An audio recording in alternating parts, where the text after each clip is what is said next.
하늘에 계신 저희를 심히 사랑하시는 아버지 하나님, 아멘. 오늘도 이 새로운 아침, 새 생명을 주셔서 우리가 주님 앞에 모이게 하여 주시니 정말 감사와 찬양을 올려옵나이다.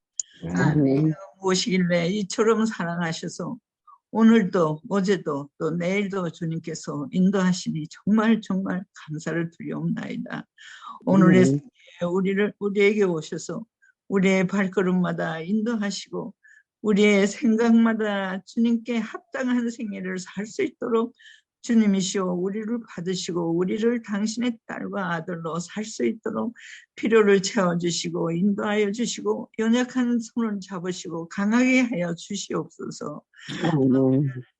아침마다 말씀을 선포하시는 우리 목사님 피곤치 않도록 강건함을 허락하셔서 그의 생에 모든 것이 형통함을 이룰 수 있도록 축복하여 주시고 필요를 공급하여 주시옵기를 간절히 빌고 원하옵나이다. 아버지 하나님, 심신이 연약한 자들 많이 있습니다. 주님, 우리가 알지 못하는 모든 어려운 가운데 있는 사람들 주여 그들의 필요를 주님께서 일일이 아시오니 채워주시고 주님의 뜻을 이루는 생애, 주님을 붙잡고 강건한 생애를 날마다 살 수 있도록 건강을 영육간의 건강을 더하게 하여 주시옵소서. 오늘의 한날의 주문을 주님께 받은 바 되는 아름답고 행복한 생애를 살 수 있도록 우리를 도와주시고 이 아침에 사도행정을 통해서 우리에게 교훈하시는 말씀이 우리에게 적용될 수 있도록 주여 우리를 도와주시옵기를 간절히 빌고 원하옵나이다.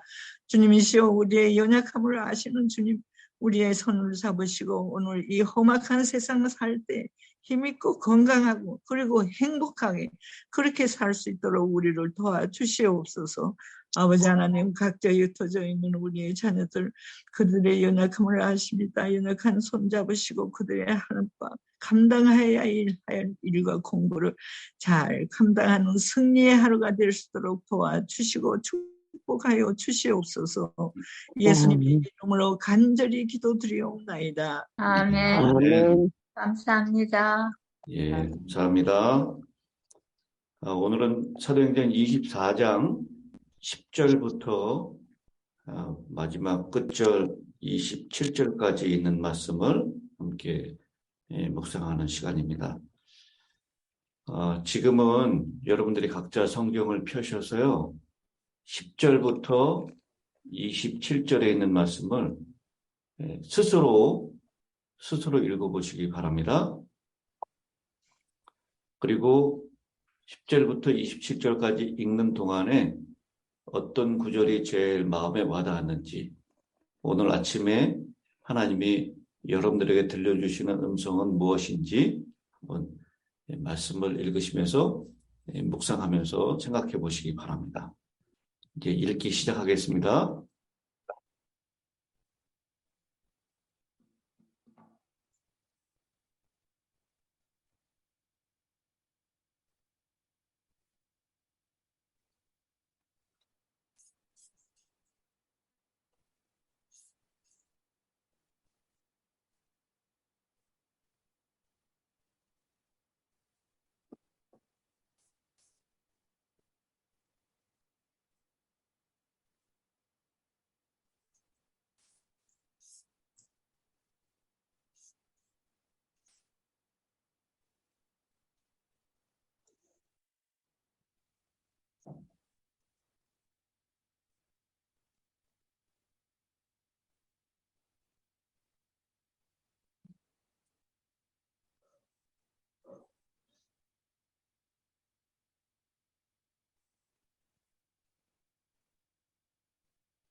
예, 여러분 본문에 있는 말씀을 다 읽어보셨습니까?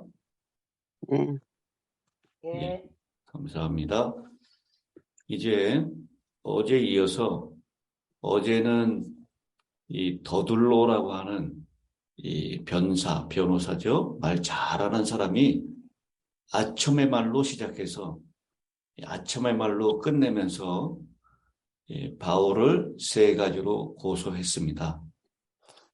근데 오늘 이 10절부터 있는 말씀은 이제 총독이 바울에게 머리로 표시하여 말하라 하니 그가 대답하되 당신이 여러 해 전부터 이 민족의 재판장 된 것을 내가 알고 내 사건에 대하여 기쁘게 변명하나이다. 그러니까 뭐 당신 때문에 우리 민족이 잘 살게 됐고 깨어나게 됐고 뭐 이런 아부적인 발언은 없습니다. 이 사실만을 얘기하는 것이죠.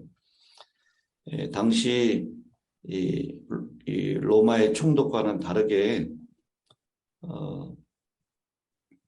이 벨릭스는 유대의 다른 총독들보다 더 긴 기간인 약 6년에서 8년 동안 총독으로 있었던 것으로 보여집니다. 그래서 이 바울은 여러 해 전부터 이 민족의 재판장이 된 것을 안다라고 그렇게 얘기합니다. 그래서 유대의 총독으로 여러 해 있었기 때문에 유대의 관습을 누구보다 더 잘 알고 있었고 종교적인 내용도 어느 정도 숙지하고 있었기 때문에 바울은 기쁘게 변명을 한다라고 얘기를 하고 있습니다. 그러면서 11절에 당신이 아실 수 있는 바와 같이 내가 예루살렘에 예배하러 올라간 지 이틀밖에 못 되었고 저희는 내가 성전에서 아무와 변론하는 것이나 회당과 또는 성중에서 머리를 소동케 하는 것을 보지 못하였으니 이제 나를 송사하는 모든 일에 대하여 저희가 능히 당신 앞에 내세울 것이 없나이다. 바울은 아주 치밀하고 교묘한 내용으로 무장한 더들로의 고발에 대하여 더군다나 같이 내려갔었던 유대인들이 합세해서 모두가 사실이라고 주장하고 있지만 침착하게 더둘러가 제기한 고발의 내용을 조목조목 반박하면서 변론하고 있습니다. 먼저 소요죄로 고발당한 내용에 대하여 11절로부터 13절에 그 고발당한 내용에 대한 변론이 기록되어 있습니다. 그 변론의 내용은 바울이 예루살렘에 올라간 지 12일밖에 되지 않았다. 이 시간은 유대인들을 선동할 만한 충분한 시간이 되지 못한다라는 것입니다. 그리고 예루살렘에 올라간 것은 정치적인 의도가 아니라 무엇을 드리기 위해서 올라갔다고요? 예배하러. 11절에 예배하러 예루살렘에 올라갔다라고 말씀을 하고 있습니다. 그리고 바울을 고발한 그 누구도 바울이 무리를 소동케 한 일을 본 적이 없었기 때문에 제시할 그 어떤 증거도 없을 것이다 라고 변론하고 있습니다. 그러니까 더둘로는 어떻게든지 이 바울을 정치적인 소요죄로 묶어서 제가 어제 말씀드린 대로 이 벨릭스는 소요가 일어나는 일을 절대로 용납하지 못했습니다. 주동자는 물론이고 추종자들까지 잡히게 되면 전부 다 십자가에 처형했기 때문입니다. 근데 소요죄에는 자기가 해당되지 않는다라는 것을 변명합니다. 그리고 두 번째는 나사렛 이단의 괴수로 고발당한 이 내용에 대해서 14절로 16절에 변론을 합니다. 바울 자신은 순수하게 하나님을 믿고 있으며 그 하나님에 대한 소망은 자신을 고발한 바로 그 사람들도 동일하게 고대하는 소망이라고 변명하고 있습니다. 따라서 바울 자신은 정치적으로 불순한 자가 아닐 뿐만 아니라 이단도 아니다라고 반론하고 있습니다. 여러분, 사실상 이 성경, 특별히 구약 성경을 통해서 이루어진 3대 종교가 있습니다. 구약 성경을 믿고 따르는 사람들이 3가지 종교를 만들었어요. 무슨 종교입니까?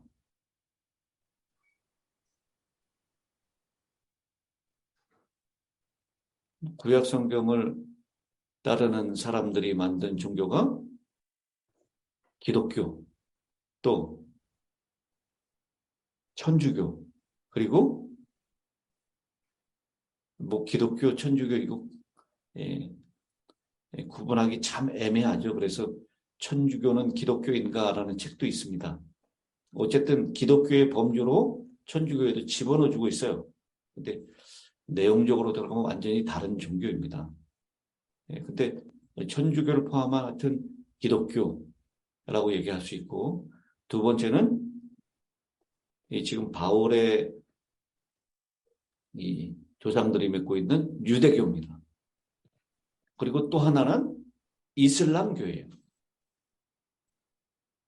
특별히 모세오경은 가장 많은 3대 종교에 믿는 사람들이 경전으로 선택하고 믿고 그 믿음의 기초로 삼고 있는 그런 경전이라고 할 수 있을 것입니다. 근데 그렇게 같은 성경을 보고 같은 성경을 믿고 있는데 왜 다른 종교가 생겼느냐는 것입니다. 그리고 왜 그렇게 많은 종파가 생겼느냐라는 거예요. 그러면서 서로 같은 성경을 보고 읽고 믿으면서 서로 이단이라고 싸우는 모습입니다. 성경이 다른 것이 아니라 같은 성경을 읽고 믿고 있지만 그 성경을 해석하는 차이가 나기 때문에 그런 것입니다. 하나님의 말씀은 하나님의 말씀으로 해석하고 풀어야 합니다. 그 하나님의 말씀대로 그렇게 믿고 따른다면 이단이 생길 수가 없겠죠. 근데 사도 바울은 지금 나사렛 이단의 괴수라고 하는 내용으로 고발을 당했는데, 사실상 이 도들로는 나사렛 이단이라고 하는 이 표현을 종교적으로 우리가 다르다라고 하는 표현으로 몰아가기보다는 로마를 대적하고 로마를 정치적으로 대항하는 그런 나사렛 파당으로 그렇게 유대 총독인 벨릭스 앞에서 바울을 고소하고 있는 것입니다. 근데 바울은 전혀 정치적이지 않고 하나님에 대한 소망으로 그 사람들과 똑같은 그런 동일한 소망, 그런 믿음을 가지고 있는 자다라고 그렇게 14절부터 말씀을 하고 있습니다. 그러면서 이 사도 바울은 지금 14절에 보면 나는 저희가 이단이라 하는 도를 조차 조상의 하나님을 섬기고 율법과 및 선지자의 글에 기록된 것을 다 믿으며, 율법과 선지자의 글은 구약 성경을 얘기하는 것이죠. 저희의 기다리는 바 하나님께 향한 소망을 나도 가졌으니 곧 의인과 악인의 부활이 있으리라 함이라. 이것을 인하여 나도 하나님과 사람을 대하여 항상 양심의 거리낌이 없기를 심쓰노라. 그러면서 이 바울이 자신의 이단이 아니고 그들과 동일한 구약 성경을 믿고 하나님을 섬기는 자다라고 하는 것을 말씀하고 있습니다. 그 다음에 세 번째, 성전을 더럽히는 자다라고 하는 고발에 대해서 17절부터 20절까지 바울은 이렇게 변론을 하고 있습니다. 자신이 성전에서 절차에 따라서 정결 예식을 행하는 것을 보았을 뿐 소동을 일으키는 것을 보지 못했다. 만약 목격자가 있었다면 당연히 고발했음이 마땅했을 텐데 지금 올라온 사람들 중에 그 목격자가 있는지 목격자가 없다. 그러므로 그들의 고발이 거짓이다라는 것을 반증을 하고 있습니다. 이 변론을 들었던 이 바울은 벨릭스는 22절에 그렇게 얘기를 합니다.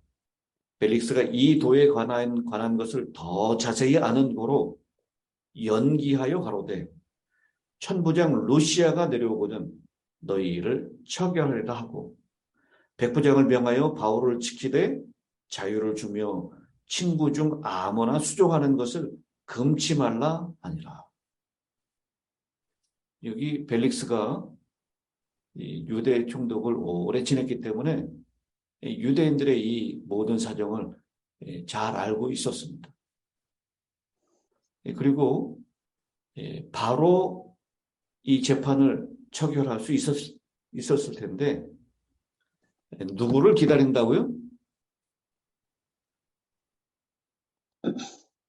여러분 벨릭스가 지금 누구를 기다리면서 이 재판을 미루고 있습니까?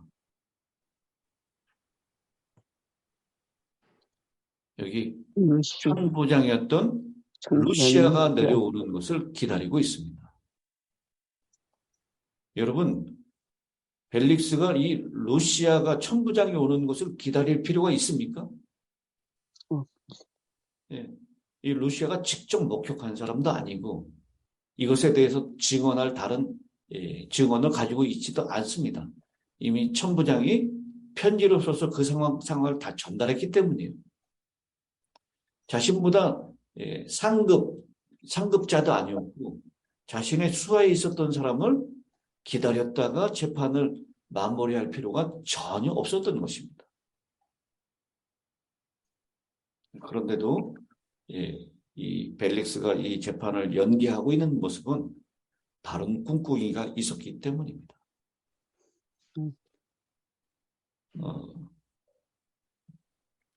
오늘 본문을 통해서 우리는 이 바울의 상반된 두 모습이 눈에 들어옵니다.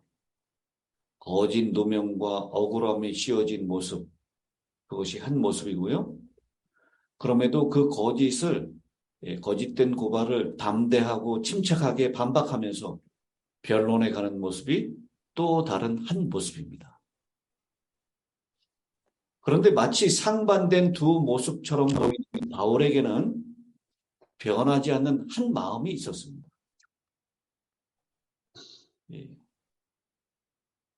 본문은 15절로 16절에 있는 마음인데요. 저희의 기다리는 바 하나님께 향한 소망을 나도 가졌으니 곧 의인과 악인의 부활이 있으리라 함이라. 이것을 인하여 나도 하나님과 사람을 대하여 항상 양심에 거리낌이 없기를 힘쓰니라. 이렇게 거짓 누명과 억울함에 씌어진 그런 모습도 있고 그것을 침착하게 변론하고 있는 바울의 모습, 이 두 가지 모습이 있지만 바울의 마음 가운데는 변하지 않는 한 가지 마음이 있었는데 바로 그것은 하나님께 향한 소망을 가지고 의인과 악인의 부활이 있을 것을 믿으면서 하나님과 사람에 대하여 항상 양심에 거리낌이 없는 그것을 힘쓰는 마음이 바울에게는 있었다라는 것입니다. 이런 바울의 마음과 삶을 잘 보여주고 있는 사건이 24절에 나옵니다. 수일 후에 벨릭스가 그 아내 유대 여자 드루실로와 함께 와서 바울을 불러 그리스도 예수 믿는 도를 듣거늘 바울이 의와 절제와 장차 오는 심판을 강론하니 벨릭스가 두려워하여 대답하되 시방은 가라. 내가 틈이 있으면 너를 부르리라. 여러분, 수일이 지난 다음에 벨릭스가 그의 아내 이 유대인 여자 드루실러와 함께 바울을 불러들입니다. 그리고 예수 믿는 도를 듣고자 했을 때 사실 이 벨릭스와 그의 아내 드루실라는 이 바울에게서 평안을 기원하고 그리고 예수의 이름으로 복을 주는 그런 복된 말씀을 기대하고 바울을 불렀을 텐데 바울은 그 자리에서 오히려 불의하며 탐욕으로 가득 찬 벨릭스에게 의와 절제와 장차 오는 심판에 대하여 용기 있게 강론을 하고 그 강론을 들은 벨릭스는 두려워했다라고 본문은 말씀을 하고 있습니다. 자신의 운명을 결정할 수 있는 이 벨릭스에 전혀 아부하지 아니하고 용기를 가지고 그렇게 담대하게 벨릭스의 불의를 지적하고 그리고 절제하지 못하는 벨릭스의 탐욕을 지적하면서 앞으로 장차 오고 다가올 심판을 경고하고 있는 이 바울의 용기, 그것은 바울의 삶과 양심이 세상 권력이 아닌 진정 두려워해야 될 하나님께 맞추어져 있었기 때문에 가능한 것이었습니다. 그의 소망, 세상 권력의 바탕을 두고 있는 것이 아니라 하나님께 그 소망의 기초를 두고 있었기 때문에 벨릭스는 그렇게 담대하게 벨릭스 앞에서 바울은 그의 죄목을 지적할 수가 있었던 것입니다. 근데 여러분, 이 벨릭스가 바울을 그렇게 청해서 재판을 천부장 루시아가 올 때까지 연기하면서 그렇게 기다리고 있었던 이유를 26절에 얘기를 하고 있습니다. 내가 틈이 있으면 다시 부르리라 하고 동시에 또 바울에게서 어떤 마음이 있었죠? 그래서 돈을 받을까 바라는 거로 더 자주 불러 같이 이야기하더라. 역시 이 벨릭스의 결론은 돈이었습니다. 제가 어제도 말씀을 드렸죠? 도적대들을 선동해서 유대인들을 약탈하게 만들고 뒤에서는 그 도적죄들과 거래를 해가지고 그 약탈물들을 나누는 그런 탐욕의 사람. 오늘 현대인들의 오직 돈만을 쫓는 그런 모습이 아닌가 생각이 듭니다. 그래서 벨릭스는 돈을 받을까? 왜냐하면 이 사도 바울이 처음에 이야기하면서 각 곳을 다니면서 구제연금을 가지고 제물을 드리기 위해서 예루살렘으로 왔다라고 하는 이 보고를 들었기 때문에 혹시 바울에게 남아있는 돈이 있을 것이고 그 돈을 어떻게 하면 뇌물로 받을 수 있을까라고 기대하면서 바울을 그렇게 자주 불러서 이야기했다라는 것입니다. 그러나 그 기간을 27절에 얘기하고 있습니다. 이태를 지내서 보르기오 베스도가 벨릭스의 소임을 대신하니 벨릭스가 유대인의 마음을 얻고자 하여 바울을 구류하여 두니라. 여러분, 이 가이사랴에서 바울이 2년이라고 하는 시간을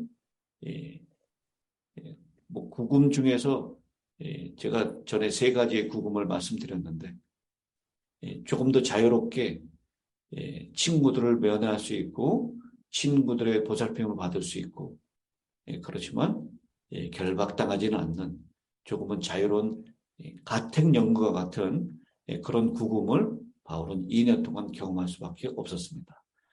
2년이 지나고 난 다음에 새로운 유대 총독 베스도가 그 뒤를 이어서 일을 하게 되었다라는 것을 오늘 말씀을 하고 있습니다. 예수 그리스도의 도를 쫓아 그 말씀대로 오늘을 살아가는 우리에게도 바울처럼 거짓으로 인한 오해와 억울함을 수많이 경험할 수 있습니다. 그런 예기치 않은 상황들을 마주할 수 있습니다.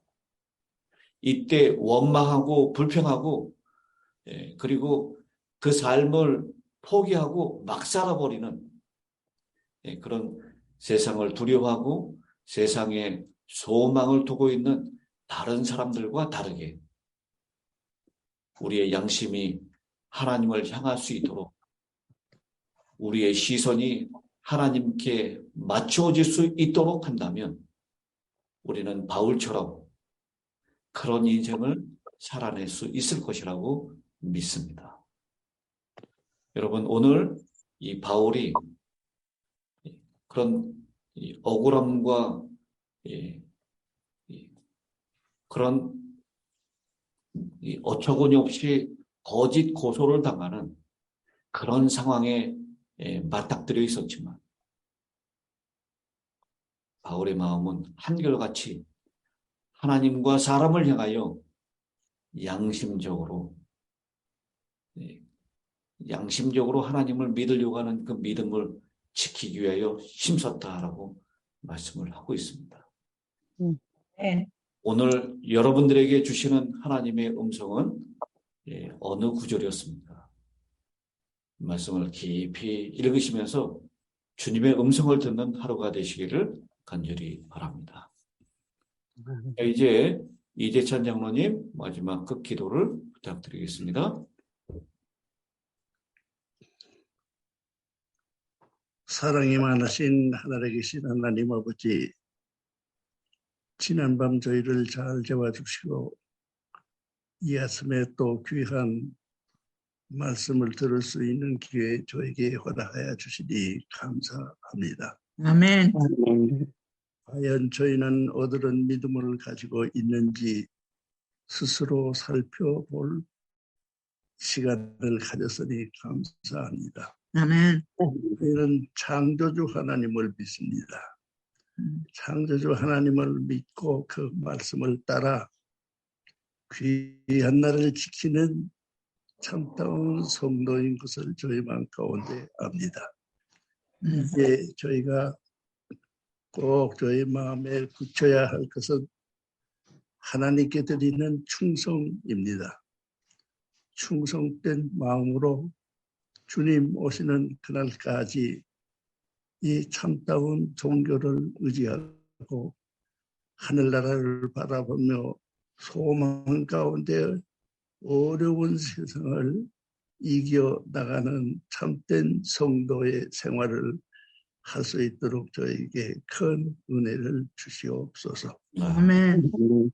하나님 아버지, 저희 교우들 가운데 여러 사람은 여행 중에 있습니다. 안전한 여행을 할 수 있도록 도와주시옵시고, 아멘. 몸이 불편하신 분이 있습니다. 그 불편한 몸을 건강하게 만들어 주시고, 아멘. 저희가 참다운 하나님의 백성이라는 즐거운 마음으로 또 주님께서 오실 날이 멀지 않았다고 하는 희망을 마음 가운데 가지고 용기 있게 믿음의 세계를 사는 저희 모든 성도들에게 도와주시옵시고, 아멘. 못한 분도 건강하게 만들어 주시옵시며, 아멘. 이 날이 복된 날이 되고 또 장래 생활이 주님의 재림을 기다리는 저희 참다운 성도들의 믿음이 되게 도와주시옵소서. 아멘. 주님께서 도와주시옵기를 예수 그리스도의 이름으로 기도드리나이다. 아멘. 네.